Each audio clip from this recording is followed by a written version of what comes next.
Okay, and now I'm going to take us live.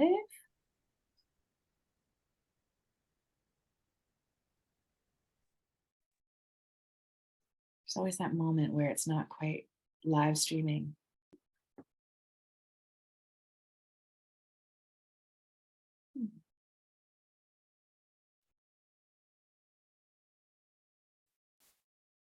Hello, and welcome to SPARC Expert Chats. I'm Rachel Marks, the Rezo SPARC Network Executive Director. I am a middle-aged white woman with chin-length purple hair. I'm wearing purple cat's eye glasses with sparkles in the corner. I don't know, purplish, dark purplish and black top. My pronouns are she and her. Today, we have the privilege of meeting together from different parts of the province via virtual technology. This technology that is steeped in the colonial mindset and continues to marginalize and exclude many Indigenous communities who may not have access to reliable internet or the technology needed to access the internet. I invite us all to reflect on the privilege we're experiencing right now in order to take part in this evening's chat and to consider ways in which we can support and make the changes necessary to ensure digital equity and digital justice for all people in our country. Let me share with you a little about our fantastic guest this evening, Cate Proctor. Cate is an author, founder and principal of Proctor Shift Consulting, and member and former vice president of Arts Consultants Canada. Her clients include arts sector stakeholders with local to national scopes of work, from community organizations to national arts institutions, from rural to urban geographies. Throughout her more than 20-year career in arts administration and television, Cate led performing arts venues, arts sectors organizations, and festivals in their strategic planning, operations, audience development, fundraising, marketing, human resources, and governance initiatives. She speaks the language of both the arts and business, and her work exists at that crossroad. Her North Star is advocating for the core creative value artists bring to our communities and society at large. Her book, which I have right here, Leverage the Arts Ecosystem to Influence Local Prosperity, released in September 2020, shares insights to support local arts sector development through intentional action. It highlights how and why artists are the germ that drives the arts ecosystem and offers useful strategies and tactics to build conduits to and from their work. These strategies are especially helpful if the reader is willing to reach outside their comfort zone to do so. Both case studies and findings linked to Cate's career offer real-world examples of successful strategies, realities, and tools. The Focus Makers, which we will go over tonight, is one such tool and is offered free of charge through her website. And not to mention that this book ranked 17 on Amazon's Business of Art category in January 22 and remained in the top 30 until January 23. Welcome, Cate. Thank you so much, Rachel. It's a real pleasure to be here and to talk about some of this work. Amazing. Thank you so much. We are also joined by board members Gordon Duff, Krista Dalby, and Chris Lind. Not only are these wonderful people SPARC board members, but they're also all active rural arts workers and supporters. Let's take a really quick moment for you all to introduce yourselves. We'll start with Chris. Thanks, Rachel. And thank you, Cate, for being with us tonight. I'm looking forward to everything that you have to say. As I'm a person involved in the arts, I'm an organizer and planner. I live in a small community called Haliburton in mid-Ontario. We're known for the arts in our community, both the performing arts and the literary arts and the visual arts. And I am currently not only a board member for SPARC, but I am also on the board of the Arts Council Haliburton Highlands. And we have a number of members that we service in a variety of different ways. Our community is really active and vibrant. We have a lot of tourism in the in 4 seasons. So the arts we see the arts as an economic driver in our community, and I like to be part of it. So thank you. Thanks, Chris. Let's move over to Krista. Hey there, my name is Krista Dalby. I am the Artistic Director of the Department of Illumination. We are a multidisciplinary, not-for-profit arts organization. We just celebrated our 10th anniversary here in Prince Edward County. And I'm also a member, board member of SPARC. And I think that's it. Thanks, Krista. And finally, our guest from last month, Gordon Duff. Great. Thank you, Rachel. Yes, I'm Gordon Duff, and I'm I guess a founding member of the Minto Arts Council back in 96, 97 when we started. And I'm also kind of run the local outlet of the film circuit in Palmerston. And that's another part of Minto. And I'm actually in Harrison. And my day job is treasurer of the local municipality, and I'm also a CPA, and got involved. We were the first small rural municipality to have a municipal cultural plan, and got involved in SPARC in 2013-14, and I've been happy to be connected with it since. Thank you. And thank you all for being here. And thank you to everybody who's watching along on Facebook. Please know that when I'm looking down, I'm looking at my phone to see if you've put any questions in the comment box on Facebook. So don't be shy. If you have questions at any point, I will be reading them and I will voice them in this meeting for you. Okay, I'm really excited for tonight's chat. I have been reading this great book by Cate, and I feel like I've gone through two highlighters. Like, I've highlighted and turned down so many pages in this book. I'm finding it unbelievably inspiring and helpful. So before we really get into the book though, Cate, let's talk a bit about your career first. You started out in PI, is that correct? That is correct. And I just want to introduce myself as well to say that I do go by the pronouns she and her as well. I am a middle-aged Caucasian woman with, I'll say salt and pepper hair. It's graying at the front for sure. I wear red rimmed glasses and my clothes are black. I have a t-shirt and a light jacket on. And my background is a beautiful blue wall with a image of spaceships circling terrain and some other artistic elements on a table behind me. But yes, Rachel, you are right. I was actually born in PEI, so that is my home province. And I've actually spent a majority of my life there. And I'll get into the transition of my life within this introduction. But but that certainly is a rural location. And not until pretty recently, I think it was during the pandemic, I realized how remote it is. So I never thought that I grew up in somewhere that was remote, but it certainly is. And all of that informs my path as far as my career and where I am today. And as a child, I was musically talented. I could play multiple instruments, but I didn't or couldn't find a path in how that might equate to a career. I knew what I didn't want. I didn't want to be a teacher. I didn't want to be in an orchestra. And so my career has been a lot of determining what I don't want to find what I do want to do. So kind of keep that in mind as we go through this. And with that searching, I was not complacent. I was not willing to just stay with where I was. And if I felt there was limitations, that wasn't good enough for me. So I kept moving. So that took me actually to Ottawa for the first time in 1987 to 1990. I went to school. It was a place called Trebas Institute of Recording Arts. And the dream there was to be a record producer when we still had, well, we have records again now. But at that time, I also got into television. So through my school, I was volunteering at a place called Skyline Cablevision. So then after a few years here, then I went back to Prince Edward Island, intending to jump to Halifax. That never happened.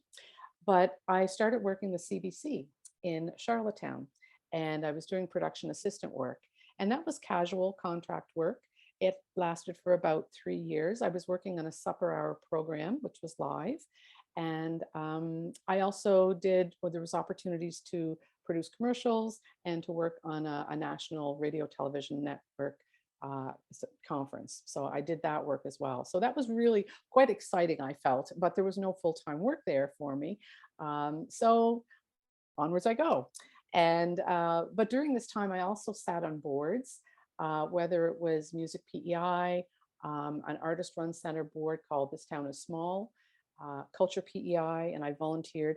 And all of these different things gave me what I call my art fix, because I wasn't working directly in the arts, but I was building my network also. So if you think about volunteering, and as you know, working on boards and what you're involved in, you're building relationships, you're getting to know people, and you're getting to know more about the ecosystem or your local environment.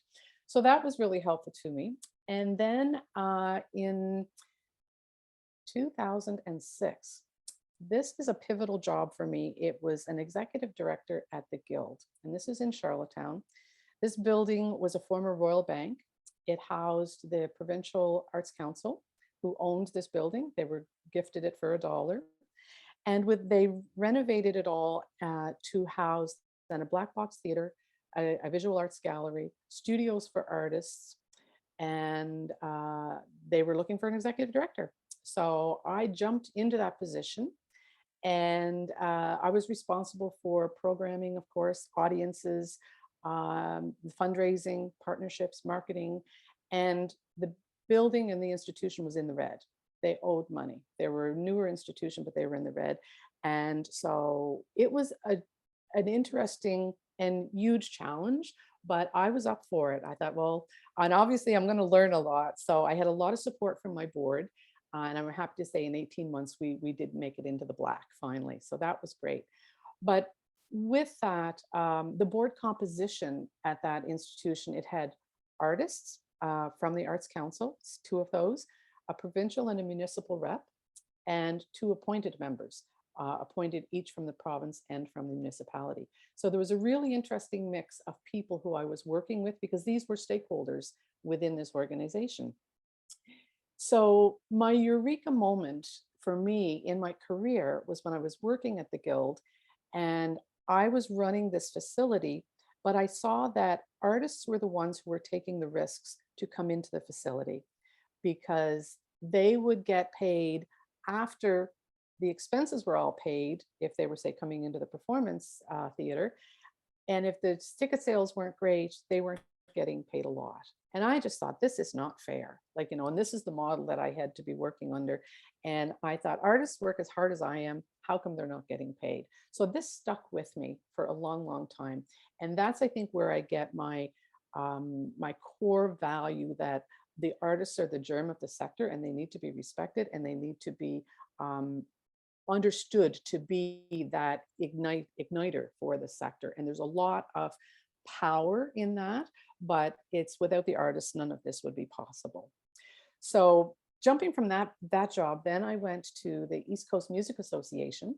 And this again was a bigger opportunity. It was a regional work because you're working with all of the different provinces in the East Coast. So Nova Scotia, New Brunswick, Newfoundland, and Prince Edward Island. And they hold an annual international festival. And the international part of it is they bring buyers or delegates from all over the world. And the artists are local though. So it's an opportunity, like there's all kinds of these showcases now. So I worked on that. So that was a year-long contract. And I was the operations manager for that. So I dealt a lot with the volunteers and like the upper management as well. I was really one of them. And I also produced a component of the awards show. They had multiple awards shows, a big one, and then they had a breakfast one, and that was 450 people. So in addition to doing the operations, I took on the role of producing this awards, and we gave out, I think it was 10 awards at that particular component. So that was really exciting, really, really fun. Again, learned a lot. And then from there, I had an array of contract work. So that event kind of took me then into contract work as opposed to full-time work for the most part. And a highlight from there was working with the city of Charlottetown, because they had been awarded a Cultural Capital of Canada designation. So I had the opportunity to work on that project for a year, again, working directly with artists on, I believe it was 10 different projects we did. and a coordination type role was what I was doing mainly. So you're meeting all kinds of people and you're developing all kinds of programming, and you're building the relationships within the municipality, particularly.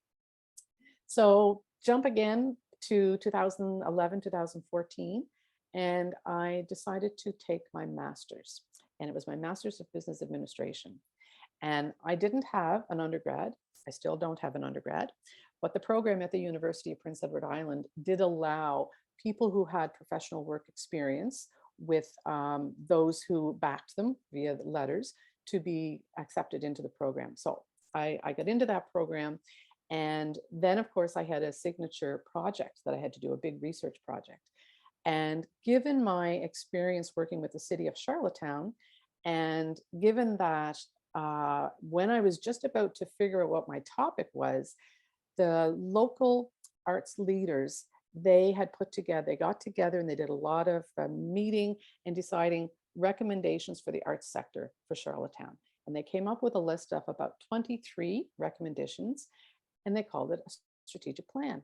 So I very tactfully went to the mayor and said, this is not a strategic plan, but I can do one for you, and I can do it for free because it's part of my studies. So they accepted that gleefully.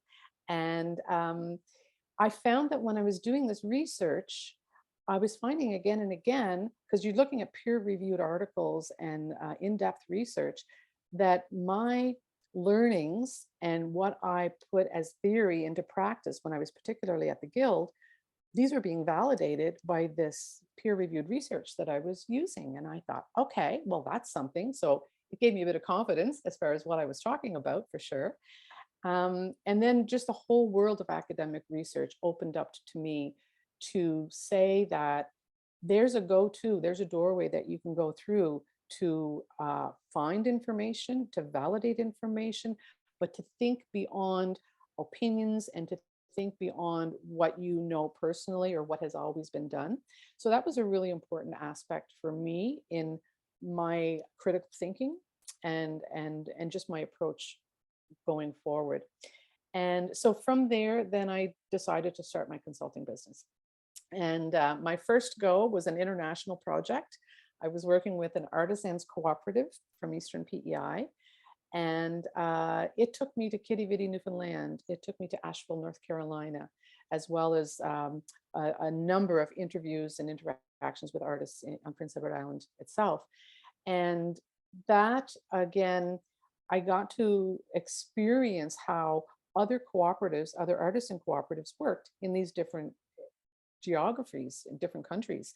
So it again, really, everything informs what your knowledge is as you go forward.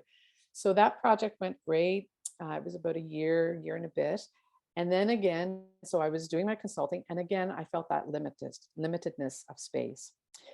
So fast forward again, 2016, I take a job at Ottawa Little Theatre as their general manager. So I applied many of the same principles to that organization. It was a theater that had all volunteer artists, and then there was paid staff, of course. But they were going through a major renovation of their theater. They had been losing money the last couple of years, and they needed to be revitalized a bit. So I took my marketing knowledge, my everything from the past, my fundraising to bring the Guild into the black, and we basically got the job done in about 18 months again. So that seems to be, I don't know, a key figure for me, 18 months. So then all through this time, after I did my research and from when I moved to Ottawa, I thought, I want a way to share this knowledge because I'm proving to myself that it works. And I want others to know, particularly arts administrators and people who work at municipalities, artists as well, of course, because more and more artists have to go through so many hoops as to be their own marketer, to be their own administrator, to be the artist. That gets lost in the bunch of what they need to do. So I thought if I can share my work somehow. So it was by coincidence, a colleague of mine from Prince Edward Island was visiting in Ottawa. We had lunch together, and from there blossomed the idea. She said, "You need to write a book." And I said, "I don't know how to write a book." And she said, "Well, let me help you," because she ended up being my editor. She had just written the book herself. And so she was also my mentor for this. So it was from that that the book really got created. And an interesting piece was the book was supposed to be published in March 2020. And there was barriers, and I was fighting these barriers to get this book published. But anyway, it was beyond my control, and I'm thankful now that that did happen, of course, because then when I could do my final writing of the book, it was in June 2020. We had a couple of months of the pandemic, of course, that we were all living through. And so I could bring then my lens of the pandemic into my knowledge and find those linkages as to what was happening and what I was suggesting in the book, how that marries up together. So I'm really, really thankful. So that it does have now reference to the pandemic, of which really we are still in. I feel we're coming out of it finally, but there's still elements there for sure. And so since my move to Ottawa, I'm actually now situated in Gatineau, and the traditional land of the Algonquin people. And my current gig is with PAL Ottawa. And what that is, it's a project that we are developing affordable housing for senior artists. And there are other PAL establishments in Toronto, in Stratford, Ontario, and in Vancouver, but this is the first for Ottawa. So within that big project, there's project management, working with our partner, Ottawa Community Housing, who are the owners of this development of the building eventually. There's fundraising. But the unique thing about this building, which I wanted to share, is that there's going to be creative spaces in it. So we are working with the architects and Ottawa Community Housing to build a space where artists can obviously live, but that they can work, that they can create, that they can do workshops, that we're going to have stage where they can perform. We'll have moving walls that we can have visual art in there. And it's a very flexible space. So think back to the Guild and the Black Box Theater. So this similar type of programming is what we're looking at, but also we're bringing in a kitchen. So this is a gathering place where people can have food and talk and enjoy, and whether that's part of the programming or not, well, you have that flexibility. So all to say, and I'm bringing all the knowledge and some of what I write in the book, I'm bringing that to this project as well. So a long introduction of my career, but if you look at my LinkedIn, it's all over the map. There's a lot more other contracts in there, but those are a few highlights just to give you an idea of what brings me to today. Thank you so much, Cate. What a career. Amazing. Okay. I say it's time to dive into the book. As I've already said, I'm finding this book very helpful. I read things and then I'm like, oh yeah. And then if I miss something, it's just set up so well. It's so easy to follow. But there's two big ideas. There's more than two, but we're going to stick with two for now in the book that I was wondering if you could take some time, Cate, to discuss. And those are the creative influence in the arts ecosystem chart and the focus matrix. And for those of you, again, that are following along on Facebook, at any time, please put in, I'm looking at my phone, I should be looking at the camera. Please put questions in the comment box. And for our in-studio guests, please feel free to ask questions at any time. And I'm going to turn it over to Cate. Okay, I'm just going to bring up, make sure I have the right item up here. There we go. And oops, 1 second. Try this again. All right, here we go. Okay, can everyone see that? So this is what I call the creative influence within the arts ecosystem. And what this refers to, it's the overlay of 3 different bigger components within the arts ecosystem. And we all know of them. There's the artists, and I call that the core artistic creators.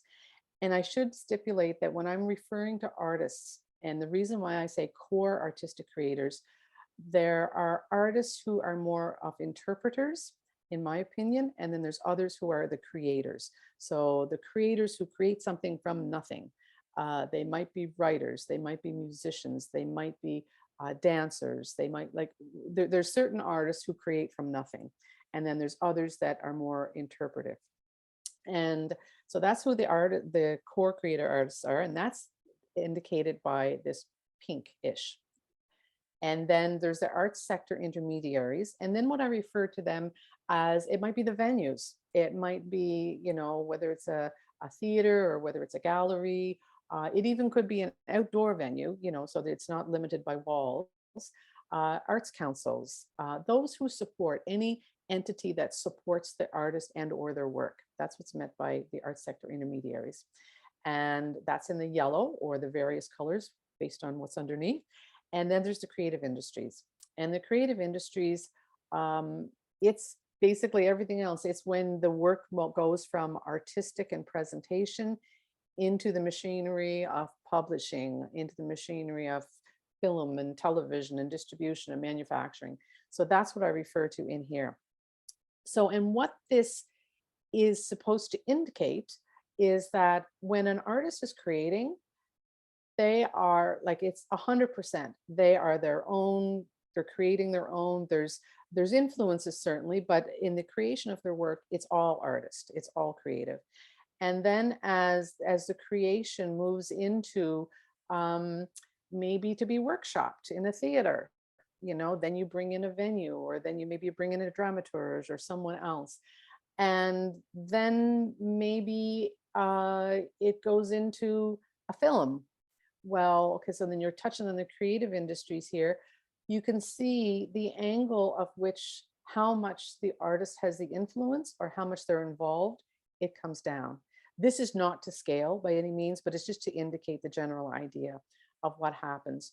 So when you get over into some of this space, the artist may not be involved at all. Maybe it's completely out of their hands. So this chart really kind of shows power and influence of and for the artist or others. So that's what this indicates. In the book, unfortunately, it's not in these bright colors. It's all in black and gray. But that gives you an idea. And in here, I say the technology permeates all stakeholders, because of course there is technology involved now, even if there is an artistic discipline that something is made by hand, like a potter, you know, that's very tactile, but they still need to use the internet, or there's technology involved at some point. So that's what that referenced. And do you want me to go right into the focus matrix, Rachel, or stop Well, for a second? yeah, first, any questions from our in-house guests about this? I really liked the comment, and I'm using my mouse, but you obviously can't see it, about the power, the decline of power. That's very interesting to me. I've never seen it before. I mean, I think we've all sort of thought it, but I've never seen it put out like that. And it's startling in a way. Does that feel like the right word? I don't know. It's startling to me, the power that is lost by the artist sometimes through the process. Yeah, any Gordon, Chris, or Krista, any questions or comments? Yes, Gordon. Kate, does that tie into some of the statistical classifications, you know, especially maybe about 10 or 15 years ago when the creative economy was all the rage, and, you know, the Richard Florida, it was kind of tied into the generating creative industries, and then there were the creative workers and all that? Yeah, not directly, Gordon. This was just basically what I considered, based on my research, what I was considering these main components within the arts ecosystem. Part of what was driving this, it's a larger thought, is that going back to what I said before, is that when the artists weren't making the money that I felt they deserved based on the model that I was working within at the Guild.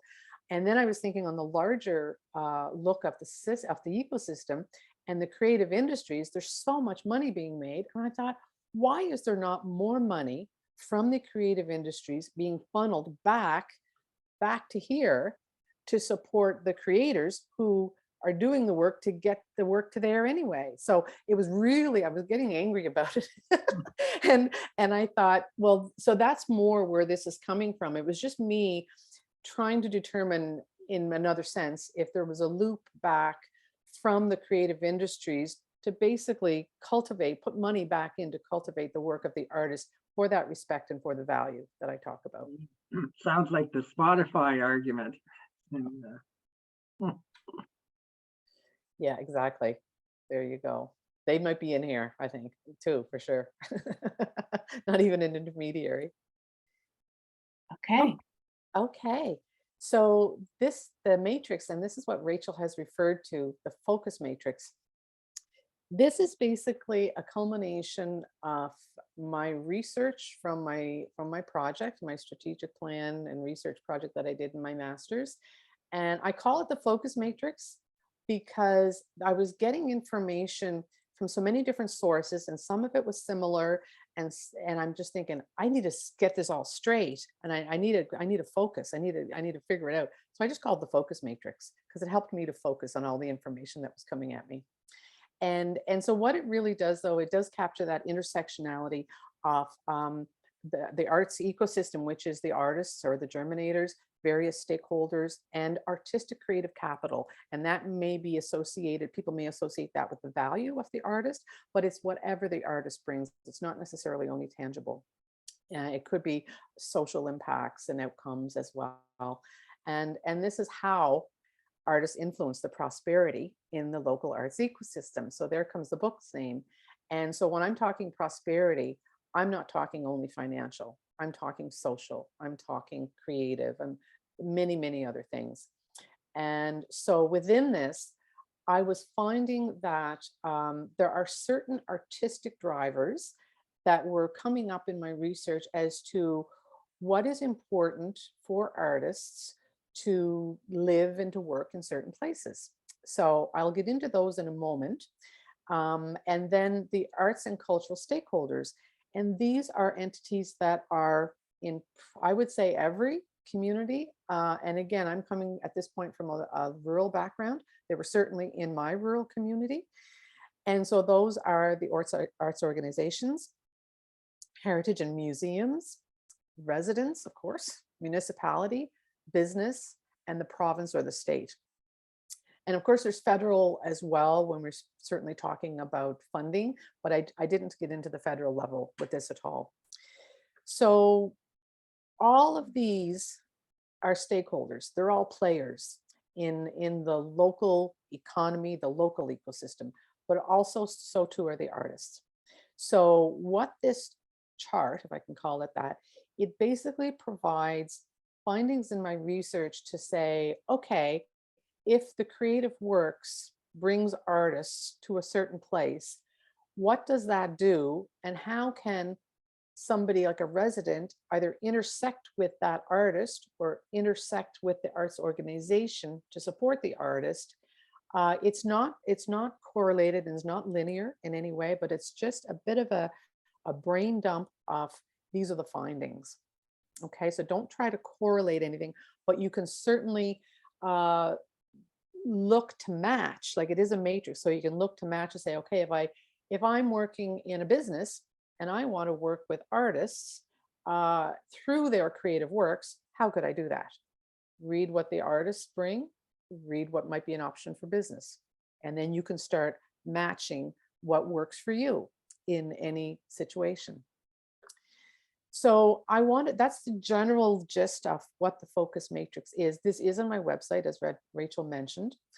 It's a link at the bottom when you go to my book and you'll find resources. It's there. But I want to focus on, so there's a number of these creative works. So with the artists, I was finding, well, as I say, what makes them tick and what brings them to a certain place to work? There are 7 different, let me see, I'm just going to go back to my notes here for a second because I have some particular points that I wanted to make. So in the local community level across, there's the 7 stakeholders, which does include the artists. And then the artistic drivers, there are 6, plus then there's one called education. I didn't bring education into this as a 7th because it was only starting to show in my research. It didn't have as much prominence as these other artistic drivers. So just to make that known. And so what those are, I'll go through it really quickly, and I don't want to get anyone dizzy, but so place is another one, other than what we just seen with creative. Another one is linkages to the arts ecosystem, and I will come back to this one. Another one is non-financial resources, and I do want to come back to this one as well. And then we had the visioning. Oops, and I just missed there, sorry, that was economics. Economics, a lot of people are very familiar with the economics, like the Richard Florida, you know, what drives those economics within the arts and cultural sector. And then there is the education, and it flows down into the next page as well. And then there's the benefits. Now, I was going to look at the benefits. We may or may not have time for that. But this basically says, what are the benefits, say, that the artists bring? What are the benefits that an arts organizations bring? And on through. So there's some really, really great information in here. And I do recommend even just to go through it for your own benefit. It'll be interesting reading, and hopefully it's not confusing. That's the idea. It's a tool. So for example, linkages to the arts ecosystem. What do I even mean by that? So this is when I'm talking about how these different stakeholders may find ways to intersect with artists, or how one might overlay another or benefit another. So I'll just look at the artists here first. So artists, they are closely associated with producers, directors, venues, technicians, funding agencies, arts sector agents, could be public relations or talent touring in there. Okay, so artists, and if you think of that chart we just looked at, they will start to intersect with all of these other intermediaries. And so that's network building. Okay, so then you think of all of those different people here, they're going to automatically maybe flow into these arts organizations, or maybe they'll flow into a municipality, you know. So these are kind of some of the linkages that might happen. Then they also, artists have a direct connection to audiences. Obviously, what does those audiences look like? They can be varied, but artists generally have a connection with audiences. It might be, if you talk outside of performing arts, of course, through crafters or such, there might be an intermediary in there, but again, there's still an audience. Community portholes include local associations and activities. Yes, they do. So maybe there's a community organization which wants to bring an artist in for some type of programming, or whatever that might look like. There's government and business support. Government and business support the career and sector development. So governments and businesses, of course, support artists, whether it's through funding, whether it's through projects, and they also support the sector development overall. So it links into the artist, but it also is bigger than that, which then may jump to arts organizations. Okay, so that's an example, but I want to go through, let me go through one more. The arts organizations, let me go through this one, then we'll see if we go through the others. So arts organizations, of course, they house or include the creators, the producers, the artists, the technicians, arts services, grants and creative development programs, public programs. There you go. And there's probably more, but those are what were coming up in my research. They also are tangible venues, meaning you can see them, they're built. They connect to private and public funders, agents. Maybe if you're bringing someone in, there might be an agent involved, bringing someone, meaning an artist in. Audiences, again, oh, there's audience there. Oh, there's also audiences over here somewhere, remember? Okay, this is where this starts to correlate. Arts organizations, partner with local, maybe national, or maybe international networks. Think about what I was talking about, the East Coast Music Association. There's a whole other breadth of network there. There's peers, there's other arts organization peers, there's programs, there's residents, there's government. So you can see the connection that an arts organization has. It just starts to spawn out, right? And so when you go through each of these, again, you will find those linkages. Oh, they deal with this and they also deal with this, whether it's a person or an entity. And you can say, okay, so maybe if I connect to that, then this will get me this, what I need for something else. So that's how this is intended to work. And let me pick one other one that since we have Gordon here, let me go with the municipality. So for a municipality, they have access to a variety of contributors through their programming support and development initiatives. So they have a totally different network, but this means that the municipality, maybe they could be a facilitator of linkages to an arts organization or the artists. It happens. We all know it happens. And those contributors may include creators, producers, venues, technicians. Oh, this sounds familiar. Where's this coming from? Talent agents, audiences. Oh, okay. Yeah, I heard that again too. Speaking engagements, community partners, residents, tourists, business, art service organizations, heritage. Boom. Okay. So you can see that the municipality can be that real hub in the wheel for connectivity, because their whole outreach or reach is much larger than an artist or an arts organization. But if we start making these linkages, something can really happen. All right. And then the impact of the sector development via the politicians. There's something we didn't see yet, but this is very critical, because you need to have champions within your municipality to really be pushing for, whether it's policy, whether it's long-term development, whether it's strategic planning, on and on. So this is where some power sits for sure within the municipality. But again, it connects back to, or should, the arts organizations and the artists to have that voice at the table to maybe do some planning together. But this is where the decisions are being made for the most part. Also, we talk about planners and architects. Architects to me are not, I wouldn't say critical, but very, very important in the built heritage of a municipality, what that looks like and how arts and artists can intersect with that. I think that's hugely important. And I also consider architects artists. Basically, they're highfalutin artists that have a whole lot of technical skills to build buildings and beyond, what most of us might know. But also, there's a direct connection to architects through municipalities, again, and through municipalities, they have partners to leverage grants. So maybe that's a provincial partner, maybe it's a federal partner, maybe it's some business, whomever. So again, you can see where, okay, so this is what the municipality could offer. Interesting, within this linkages piece. I'm going to stop there for now, because I know I'm throwing a lot at you, and just ask if you have any questions on this one. We don't have any questions in the Facebook chat, but I was asked to put the link to this page in there. So I've done that. So folks are definitely engaged on our Facebook group right now. And I guess it's bigger for them if they can see it on their screen. There are a couple minutes, well, not minutes, seconds behind us. So we'll give them a moment to catch up.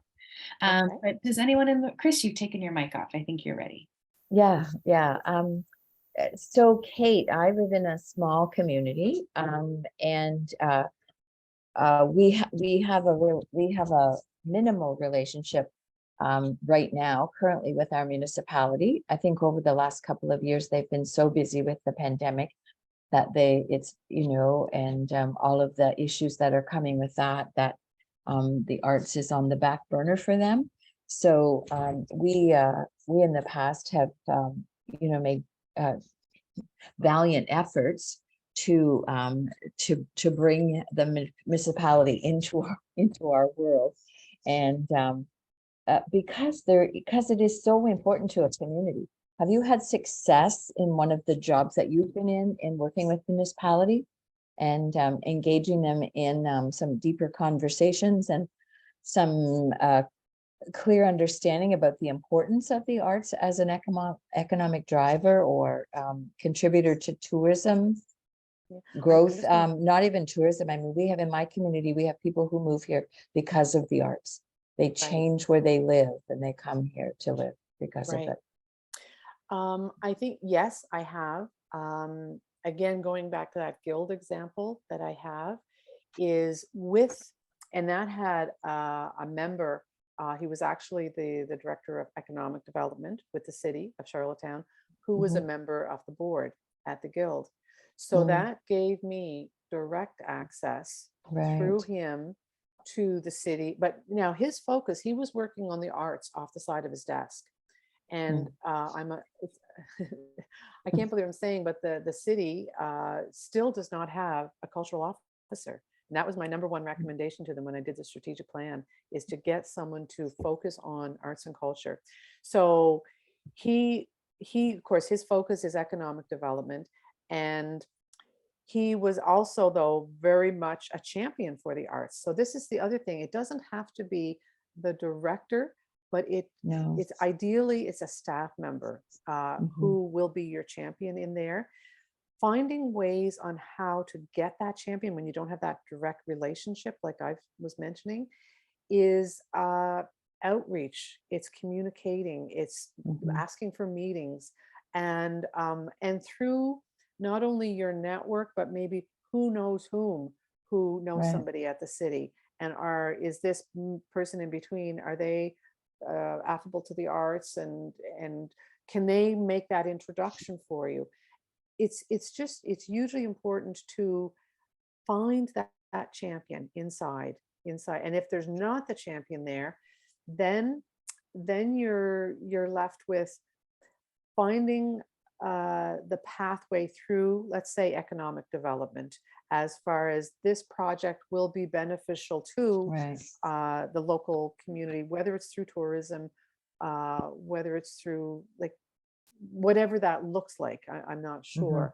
The thing with economics, and this is where so much of the focus has been, is in the relationship of arts to economic development.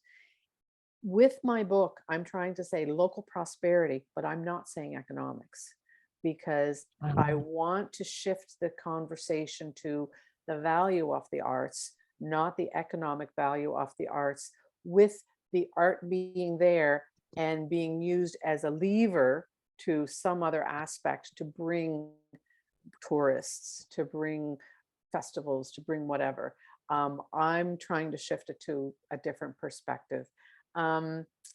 So with the work that I've done, again, and I worked directly with the city, with the creative capitals, and they were, again, very much, and the mayor in the mayor's office, he was in agreement with, but it took a bit of talking to get him to come to the arts as being this viable piece. He was more of the economic Mhm.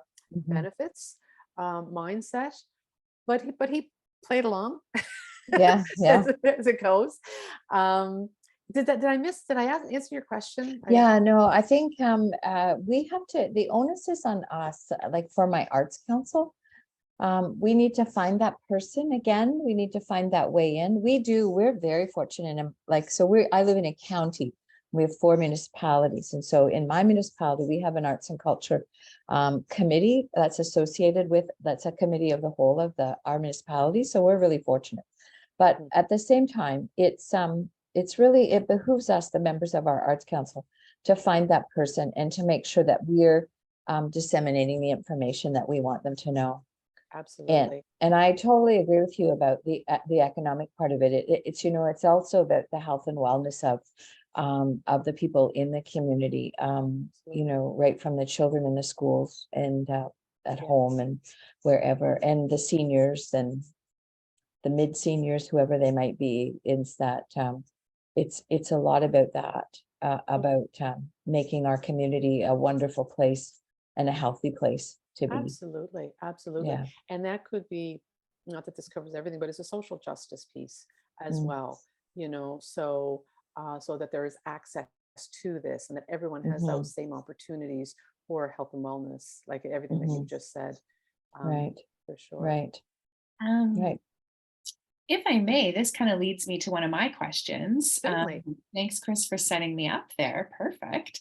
So we've talked about some of the artistic drivers and the stakeholders, which, part of Spark's essence is to encourage collaboration and cross collaboration.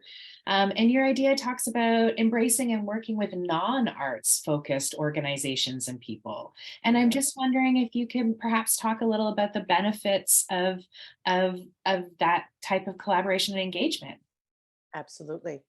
And let me see what I would think.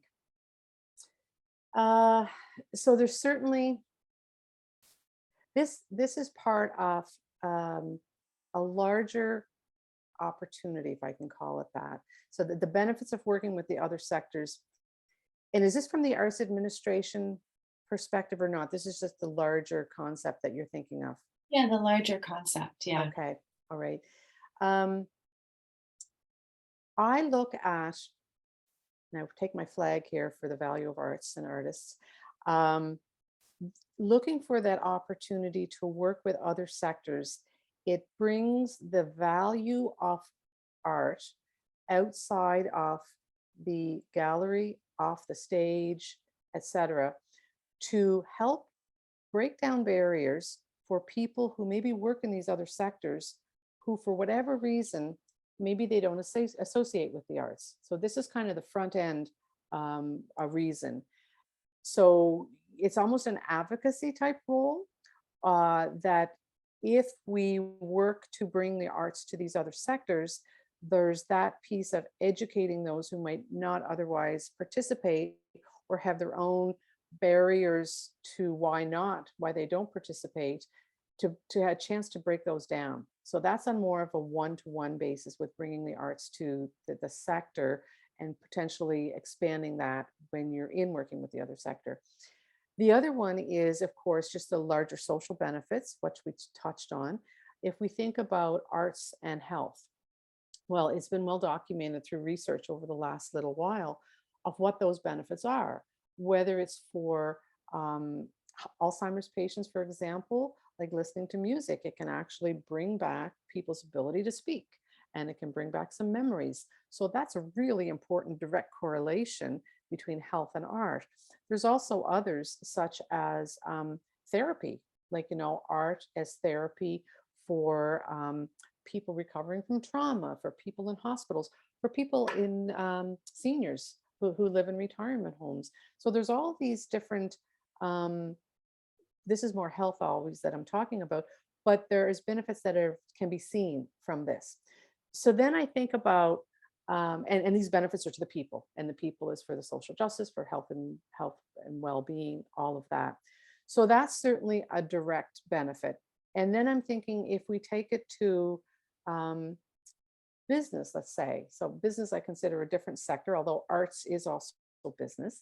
But if I look at the more traditional business, there's been research that says if you can bring an artist into an office type environment, then the artist would probably cringe to say, why would I even want to think about that? But say if you had an office and it had nice lighting and it was on the main level, and I'll say visual artist in this instance, and they were there creating in their own little studio within an office environment space. There's research that says it actually helps those who work in that office think differently, because they're seeing something, they're seeing someone creating, and maybe again, they're wondering, well, what is that person doing? Maybe they engage with them. It's almost like an artist in residence. You might look at like an artist in residence example. And then with people seeing this happening and seeing this creative happening, it actually helps influence them think differently, and that in their approach to their work. So I don't have a direct example for that, but again, that's a benefit to the larger society. Also, again, you're breaking down these barriers for why art is important, or hey, I haven't gone to a gallery because I don't know a thing about visual art, but maybe because this is kind of cool, and maybe I've talked to that artist and hey, they're not scary. Maybe I will go into an arts institution like a gallery. So those are just a couple of examples of why it's important. And I think on the bigger level, if you have business owners or managers, that if they get involved and if they see these benefits to their workers, or over and above sponsorship, because that's tried and true, and people do that. But then maybe you find a champion within an owner or a manager, and then that can, similar to at a municipal level, it can help drive bigger projects, longer term planning, and not just these short term, as I call unicorn projects for artists, because they're just up and down and they're a blip sometimes. So does that help to answer that? It does, and it actually it brings me to I'm going to quote your book, so I'm going to fangirl a little bit here for you. So there's on page 108 for anyone who has the book or is thinking of getting it. You say, provide local initiatives that shares knowledge with the purpose to invite engagement, specifically diminishing self-imposed barriers to inclusion through modeling. I really was taken with that because I think we battle a lot in some of our rural communities with this idea that art is not for everyone. And you're talking about breaking down these barriers. And I'm just wondering if we've spoken about it a bit, but would you care to expand on that a bit more? I sure can. So I want to give context to what you're specifically asking me, where that's coming from within the book, because that's a section where I'm talking about developing a vibrant arts ecosystem. And this is only based on research. This is not based on my personal experience, but this is just solid research. And so there's three main considerations that were coming up that helps in developing this vibrant arts ecosystem. The first consideration is the holistic awareness and development of unique local assets. Now, I'm not going to drill into that too far, but these unique local assets are hugely important. It really influences the authenticity of place and the opportunity to develop from those to make your location unique, because not everybody has a mine, not everybody has a fishing fleet, not everybody has whatever it is you have. Like in Charlottetown, it was the birthplace of Confederation. And they raise that flag and wave it wildly 150 years from 150 years ago. And there's multiple components of that, but that's one, the holistic awareness and development of unique local assets. And then the third one is embracing heritage in new ways.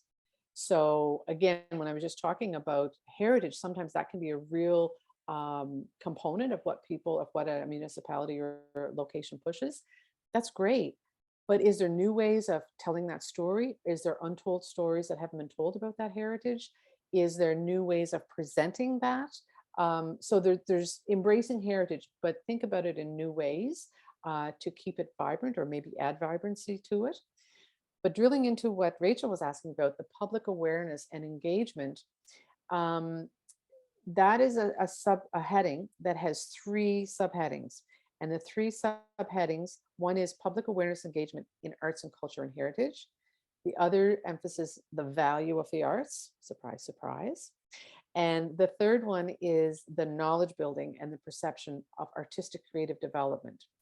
So speaking on to provide that local initiatives that shares knowledge with the purpose to invite engagement and specifically diminishing the self-imposed barriers, I want to break that down. So if we talk about the provide local initiatives that shares knowledge. So what I mean by that is tell stories about things that are interesting to your local population. So you're not talking about this is going to be interesting to tourists. No, you want to engage at that local level. So do so with information, stories, whatever it is that's unique and local and people would find interesting. And then we talk about with the purpose to invite engagement. So if it's interesting, hopefully, and or told in a new artistic way, the intention is that people will be interested to be involved in that. And that involvement or engagement, it might include as a volunteer. It might include as an audience member. It might include the media. Maybe the media want to get a hold of this and share the news. And these people or entities or others, like I say, share it, but they also may want to participate in some way. So there's more than one way to grab this engagement piece. And then when we talk about specifically diminishing the self-imposed barriers, And that means to more explicitly and intentionally invite those people or organizations or whomever they might be, who are outside of your regular network. Very often I was finding that within the arts, we build our networks and we're doing great things, but man, it's just not pushed out far enough. And so people are not aware of it. So the more that we can engage those who are outside of our network, it's through extended outreach. It might include that gallery attendance, someone who doesn't know a thing about the arts, so there's many ways on how to do this, but it's with the intention of how can I reach somebody outside of my network. And one way I find is very helpful to do that, think from the other person's perspective. So think from somebody who's not involved with the arts, and think from, if they were to hear something that you're promoting or you're saying, and if they said, well, what's in it for me? Well, why would I want to do that? So if you think with your messaging that you want to answer that question for the person who's asking it, it will help in you contextualizing your message to get it out there. Because what you're doing, you're providing an invitation with a hook for them to come. So you're kind of ahead of them with that question. The other piece is for inclusion through modeling. So when developing an initiative, many people are familiar with this, is involve your community. So that your work visually models unsuspecting or presenters or attendees who might come. So that might be people of color. So say if you want to have a performing arts presentation, and if there are people in color within your community who don't normally come to your events, well, maybe make an active outreach to someone to be in that performance. And then others can see, even children, if they're a person of color, they see someone of color on the stage, wow, I can do that. So it's that kind of modeling. It also might be farmers. And I say farmers because just coming from a farming community, they generally don't associate with arts. I know my parents really didn't. My mom did a bit. But if you then engage farmers in a presentation of something at a community level, other farmers are going to talk about it to say, oh, Joe down the road there, he was involved in this thing. And Joe, what was that all about? It gets people talking. And then it might encourage other farmers or people who work for farmers to, again, come to the arts in some way, shape, or form. Of course, then there's elderly and youth. So if we can model who is involved, it will helpfully encourage others within that group, if I can call it that, for potential participation. So a bit of a long answer, but. Rachel? Good. Kate, I think you're talking about Krista. Krista, I'm just going to toot your horn just for a minute, and then you can tell your own story. Krista is amazing at engaging people and taking the arts outside into the community and showing it to people that maybe weren't there before. And she has a man with a donkey who tells stories. So there you go. I gotta go see this donkey.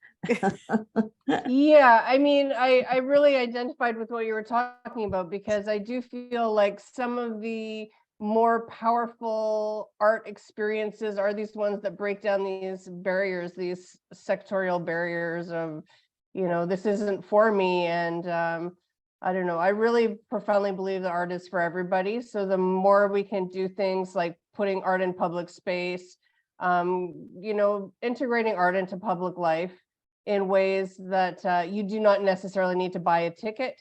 You do not need to subscribe to anything. The commitment is very low, and you just put the art where people are. And yeah, I've had some very successful collaborations with people outside the art sector. And yeah, I'm so glad you brought up farmers, actually, because we also live in an agricultural community. And this is something I'm actually planning on. I have a project later this year I want to involve some farmers in. And I just think it's, art really makes life meaningful. And that's not exclusive to patrons of the arts and artists. This is really for everybody. No. So yeah, I really identified with that. Absolutely. And I wanted to give you a quick example as well. There's a project, I've never attended it because it started after I left Prince Edward Island. But it's called the River Clyde Pageant. And what it is, there's a deer. Are you familiar with it? No? Yes, I'm a Is it- big fan of theirs on the internet. I've never been there in person, but I follow what they do very closely. Okay. And this would be similar, I think, to your work as well. But basically, there was a river in Prince Edward Island, and it was dying. And so there was a real effort to bring the river back to life. And there was a young contemporary artist who decided to have a community pageant about this story off the river. Of course, it's in a rural community. It's not even like not even a municipality. It's just in a country rural community. And she and her collaborators, they basically wrote a story. They engaged local community people, not actors, but they did become actors. They made costumes, if I can call it that, of fish, and they learned how to walk on stilts. And there was characters, and they built the story together. They built the props and the costumes together. There was boat involved, that there was somebody rowing on a boat and there was something flying from the boat.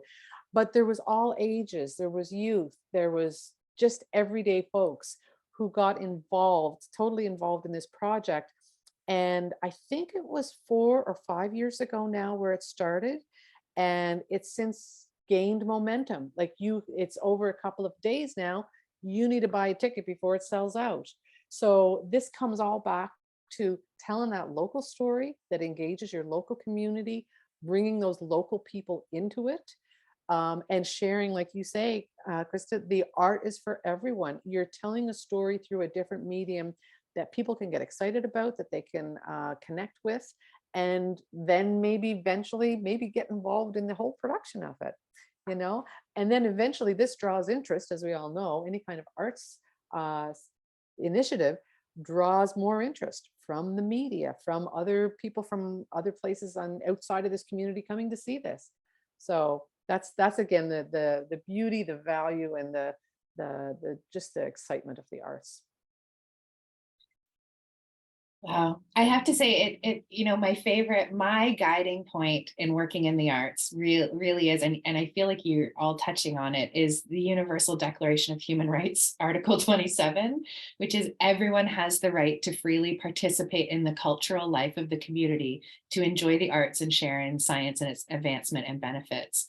And I just feel like the well-being of a community really is part, like the arts and the well-being of a community are hand in hand, and hearing our own stories and sharing our stories, there's so much joy and grief in that, and it helps us as humans, right? So thank you. I have a million more questions, but I realize we've been going for an hour and 10 minutes and you're probably ready for a break. So I will say that we've had some questions in the chat about where to purchase your book. And I know you made the gracious offer of, if we contact you from your contact page on your website, that people can purchase signed copies from you. So I've put that in the chat, and then I'm going to post it tomorrow on a regular post as well. And also they'll be available Saturday in Almont. If you're coming to the regional gathering and cabaret, we have twisted Cate's arm and asked her to come in and sit on our panel, which is how to engage your municipality and the arts on a deeper level. There's some other folks joining Cate on that panel, but I think I'm gonna save my last couple questions and put them onto that panel questions. But I'm going to ask our esteemed guests in the studio this evening, any more questions or comments for Cate? Thanks, Kate. As Rachel says, I think we could easily go on for another hour. So if I do manage to make it to Almont, I'll talk to you then. Certainly, yeah. No, there's no shortage of where these tentacles go on on this whole topic. Well, it's I'm definitely going to get in touch with you to get your book. My Arts Council right now, we're in deep dive discussions about you kind of flatten out. And I think during the pandemic, we flattened out a bit, and we really need to, we're quite active, and we have our fingers in a lot of pies. It, in performance and literary arts and in the visual arts, but we just need to spirit ourselves, I think, a little bit, and it's about fundraising as well, Mhm. and making just raising our profile, and I think it's through the doing, and we're just about to engage in a project that I've lifted from my dear friend Krista, and it's a community collaborative project. I'm working with the recreation committee, the youth hub, and the library. Mm. And we're going to be building cardboard villages that Krista did. I'm so excited. It's over 3 Saturdays. It's parents and children.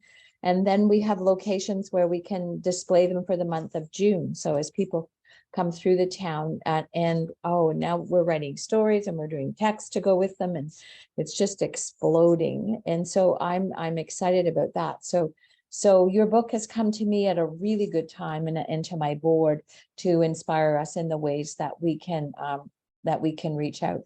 And I just know, just from the very basics of a plein air painter out on the street or beside the river, how many people they attract, Mhm. and how many people want to ask questions and see more of it. So Mhm. that very simple thing. So if we just could do more and more of that kind, all of that kind of thing, it's Mhm. going to be good for us, and we're just going to get better and better. Oh, it sounds exciting. Like you have a lot going on. Fantastic. Mhm. Yeah, it is a lot of work, yes. And if just keep in mind, it's about the relationships, it's about that trusting relationship, and it's about long term. So Yeah. I know Rachel's trying to sign off here, but I'm just thinking with like with politicians, of course, the cycle there can be you just build into that relationship and then someone's gone. And Yeah. it's hard, like then you got to start again. So Mhm. this is why when I talk about with municipalities to go for the people staff, to find the Wow. staff, the directors, the officers, it's generally you generally have more, you can get deeper into that relationship, and for them to get to know you, and for Right. planning purposes, for the longer term. Yeah, longer term. Exactly. Very good. Thank you. You need to find your Gordon.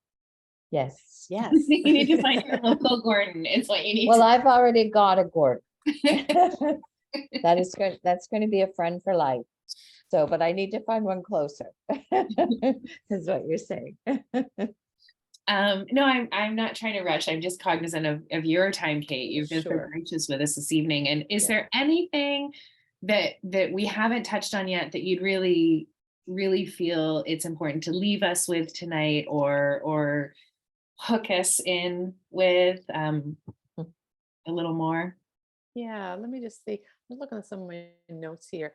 And we've touched on this as well, but I thought I wanted to just touch on a little bit. When we're talking about and the tourism initiatives, we've talked about economics and we've talked about tourism. And I touch on those in the book because they're a reality, but I don't focus on it, and don't encourage people to focus on that, because I'm the believer that, similar to the River Clyde pageant that I mentioned, it's the creative, it's the authenticity, it's the story, it's what artists do and what they bring. That's what we need to focus on, and that will draw the tourists, that will draw the media, that will draw everything. Because if we think about creative districts in cities, they're not necessarily, and I'm against Richard Florida and all of this, but they're not gentrified necessarily to the way that some communities and some neighborhoods have been gentrified. I'm not saying artists live or should live in anything like squalor or anything, but I'm saying that artists generally, number one, they don't have the financial value associated with their work, which is unfortunate, but they make like a silk purse out of a sow's ear, as they say. And it's that creative, authentic, unique, everything that is around an artist's life that is a draw in itself. So as I say, sometimes with this gentrification or with the economic development piece that a municipality wants to build in, they are actually, and we know this, they drive the artists out because they want to attract what might start organically, then becomes, oh, we want to bring more tourists, we want to bring more restaurants, we want to bring whatever. And the city develops this, but yet then the rents are too high for studios or for shops or for whatever. So we need to shift that. We need to shift that thinking and find where not only is gentrification not necessary, but it's actually hold it back because this is going to be more detrimental than what you anticipate. So that's something that it's more that advocacy piece if we want to get at the higher level of advocacy within municipalities, because so much cookie cutter, it's not a draw. And so stay away from cookie cutter, go with authentic, go with organic in development, artistically creative, be bold. And in some things, educate those who are hesitant or even maybe in their positions of power or development, give them the understanding or manage expectations that artists might push the envelope. This is what artists do. They'll might be a bit, they might tell you something, maybe through a visionary piece, because artists are very visionary, that you don't want to hear. But damn it, you better listen. Sorry, I shouldn't swear. But this is the power and this is the value of artists. So manage this into the planning or what's accepted. And I think a lot of really unique and fabulous things can happen. But we need the people in positions of power to get on board with that and accept that. And don't be scared of it. Don't be fearful of it. Wow. I love everything you've said tonight, but especially that. So thank you so much. And I feel like that's a really great spot, a natural call to action, really, and nice way to end our evening. So I'm going to stop the live stream. Thank you, people in watching along in Facebook. This will also be uploaded to our YouTube channel. And I'm just going to stop that. I'll be right back in the room. And I'm going to stop recording.